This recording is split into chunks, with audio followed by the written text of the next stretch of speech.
TD paper leak मामले में आत्मसमर्पण करने वाले आरोपी सोन कुमार किशनलाल दिवाकर को भिवंडी जिला एवं अतिरिक्त सत्र न्यायालय ने 2 अगस्त तक पुलिस हिरासत में भेजने का आदेश दिया है।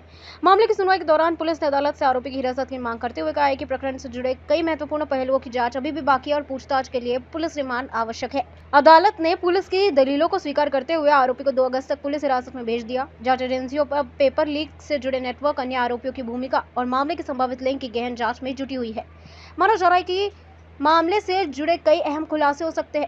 मामले में आगे की अगली सुनवाई निर्धारित तिथी पर की जाएगी। कोंडगावला गुन्हा दाखल आहे टीईटीच्या संदर्भात।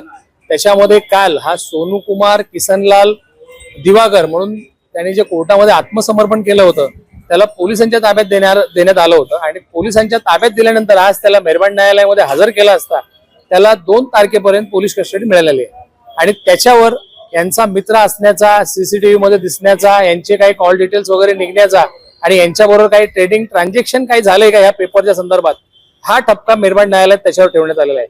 आणि आम्ही त्याच्या संदर्भात मेहरबान न्यायालयाला हे पटवून दिलेलं आहे का हा फक्त त्यांचा मित्र होता, 2018 ला त्यांच्याकडे काम करत होता आणि त्याच्यानंतर त्यांनी त्या महिमपत्रम कंपनीमधून राजीनामा दिलेला आहे, त्या ठिकाणाहून त्यांनी एक्झिट केलेला आहे। त्याच्यामुळे 2018 पासून ते आजपर्यंत त्याचा यांच्याशी कुठल्याही प्रकारचा संबंध नाहीये, फक्त कॉल डिटेल निघलेत म्हणून त्यांना या ठिकाणी आज आणण्यात आलेलं आहे आणि त्यांनी आत्मसमर्पण केल्यामुळे त्याला आज कोर्टात हजर करून 2 तारखेपर्यंत 2 ऑगस्ट पर्यंत पोलीस कस्टडी मिळाली।